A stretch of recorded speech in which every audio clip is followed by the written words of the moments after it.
Back here in Indianapolis, Indiana, the 2026 NFL Scouting Combine. The ESPN Radio audience will rejoin us in 3 minutes' time, but welcome back to our coverage here live on ESPN Cable and our usual spots, Disney Plus and the ESPN app. Joining us right now is the new head coach of the Baltimore Ravens, Jesse Minter. How you doing, Coach? Good to see you, man. Doing great. Thanks for having me on. How does that sound? Has it sunk in yet? New head coach of the Baltimore Ravens? It's still sinking, but definitely starting to sink in a little bit more each day. Okay.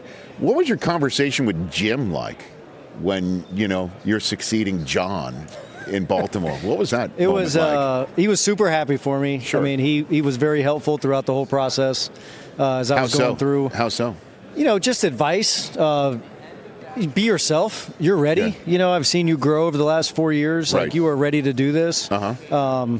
And so that's been he always kind of gave me confidence. And Right. I think that's one thing I appreciate about Jim the most is kind of the confidence that he poured into me over the last 4 years. And then the last year especially, really kept me in the loop in a lot of things within the organization of helping me be prepared for this moment. I think it was a little more interesting that I was going to Baltimore with his brother having been there, but all in all, super happy, stoked, and very helpful. Now, look, you didn't force John out. Right. The man who hired you made the decision, right? But it is wild, though, and I know we covered this ground when you were kind enough to zoom into the show when you were being introduced on the day you got introduced. It is wild, though, that you are the one succeeding John Harbaugh after 18 years in Baltimore, right? It's helpful in a sense that I was there, so right. I know the little bit of the ins and the outs about how things operate. I know what John stands for. There's a lot of similarities in the things that we stand for, sure, which is great. So there's a really good foundation there, and then it's on me now to kind of put my own spin on it. Bring some new ideas, bring some new age things, and try to help us do what we want to do. Can you give me an example of that? What is that? I you don't want to give away your tricks, your trade? Not here? really to give away the tricks, but I do think there's a relationship piece with the players. As a younger coach, that there's a relatability there with a lot of these guys. Yes. That I think is maybe one of my strengths and probably why I'm sitting here. So really look forward to just building connection, building relationships with the players, coaches, kind of have a younger staff overall than maybe what they've had. Yes. A lot of that's intentional. And so really just trying to build that connection with these guys to try to achieve what we want to achieve. What do you mean it's intentional that you got? Your offensive coordinator is 29, for instance, sometimes change can be good and change can be embraced by players. Yes. And so when it's just different than what it was before, then there's almost a natural okay, this guy, we've kind of grown up with the same thing in the same era. Maybe the way that we communicate, maybe the way that we use technology, maybe the way that we embrace all the new age things can help lead to a strong relationship. And so a lot of that was related to hiring a young staff. Our radio audience just returned here on ESPN Radio. We're here live with the head coach of the Baltimore Ravens, Jesse Minter, here on the program. So what was your conversation with Steve Bisciotti like? What was that like to be in that man's office and chit-chat, knowing what this organization means to him? It means the world to him, and and continuity means the world to him too. It must have been awkward for him to be in a situation like switching head coaches. It was humbling, and I think the head coaching change was a major thing weighing on his mind, obviously, over that time frame.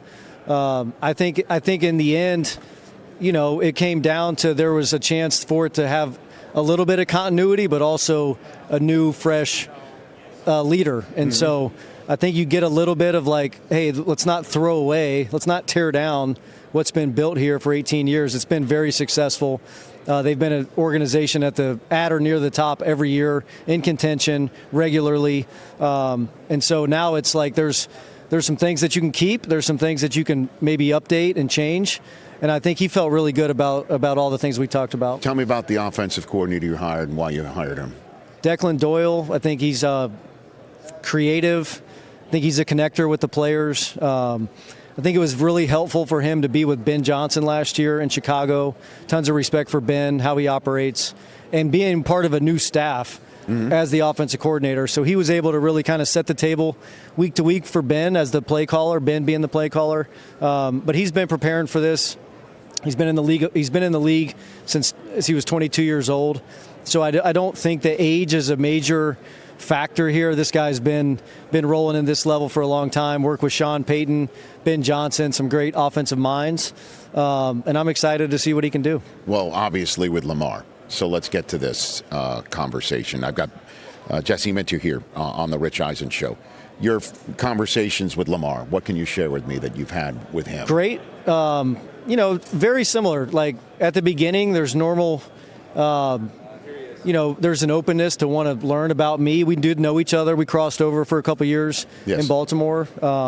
So I think there was, again, like a little bit of a familiarity. Okay, this younger guy, I remember him. We've had a lot of opportunities to talk.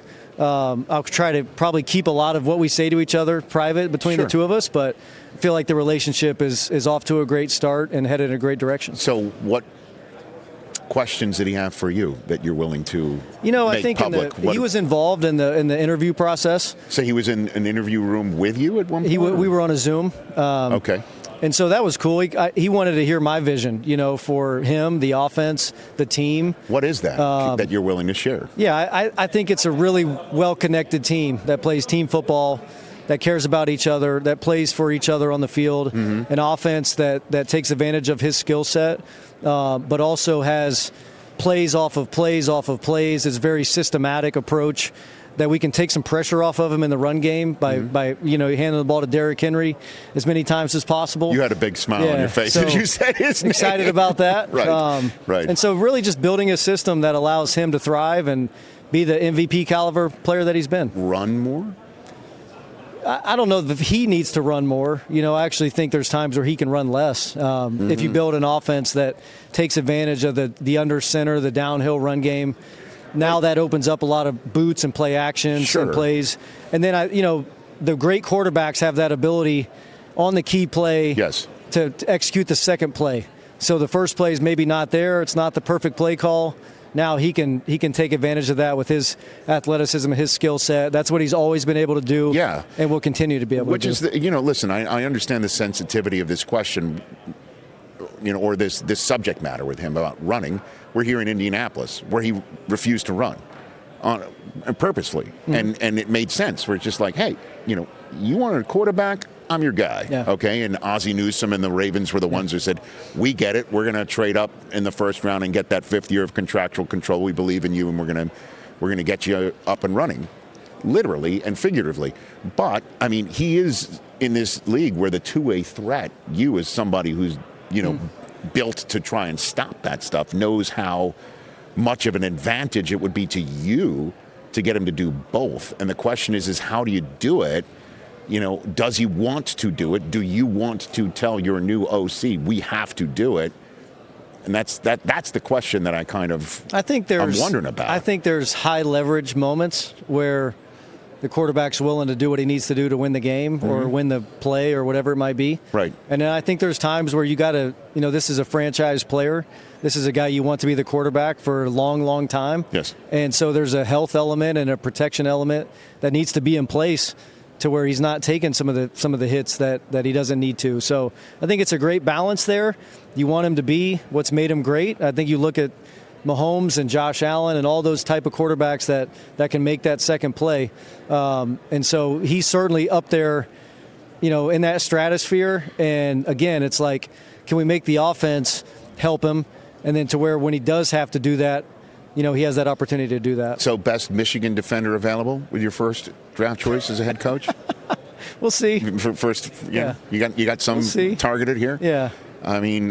You know how I feel about you, man, and how I just loved watching you do what you did.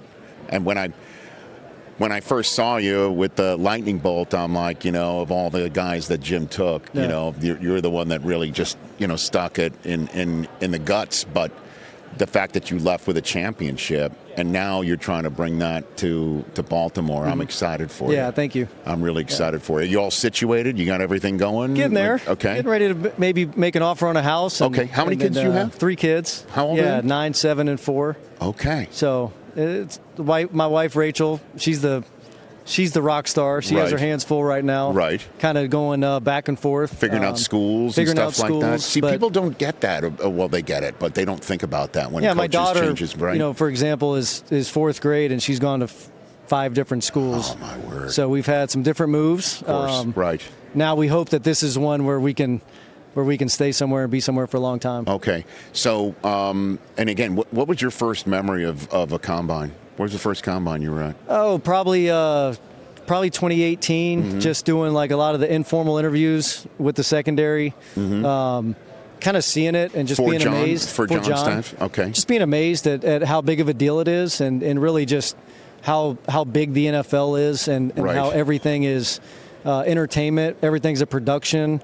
And you realize quickly that it's a business, but it's great, and it allows us to be able to do what we do. Like, this league gives us that platform to do what we want to do at a high level. And so who did you, over the years, spot that you can take credit for that wound up somewhere? I'd say the first one for me was Geno Stone. He was a safety that we drafted in Baltimore. Now, ironically, he went somewhere else first, came back there, had a really good year. I think in 23, he had 6 or 7 interceptions. Sure. Now plays for one of our rivals in Cincinnati. So that's definitely one that jumps out. Jumps out at you. Yeah. Okay, fantastic. And what's your message to Ravens fans who are still wondering who you are after 18 years of John Harbaugh and having a team that, again, where the results didn't hit in a manner that Steve Bisciotti was comfortable I think the message is, like, we want the Ravens fans to have the highest expectations possible, which is to win the last game of the year. We want to internally create standards and create operating procedures that allow us day by day to chase that allow us to get a little bit better each day, not worry about the end result right now, but really focus on the process of getting a little bit better at a time. Right now is the time to build a team, through free agency, through the draft, through the offseason program. And then when we go out on the field in September, that we're ready to represent our great fan base, put a product out there they can be excited about. And the defensive side of the ball, what are you going to do? Yeah, we're going to play Ravens defense. Historically, this franchise has been the bar for defense in the National Football League, I would say. We plan on getting back to that, and we plan on doing it very quickly. Fair to say Kyle Hamilton is sort of in the Derwin James role for your defense? Yeah, I think is that fair to say? Fair to say. Right. They're their own players. They, of course. Their own strengths. They're both unbelievable. Derwin was such a joy to work with for 2 years. Love that man. He loved you.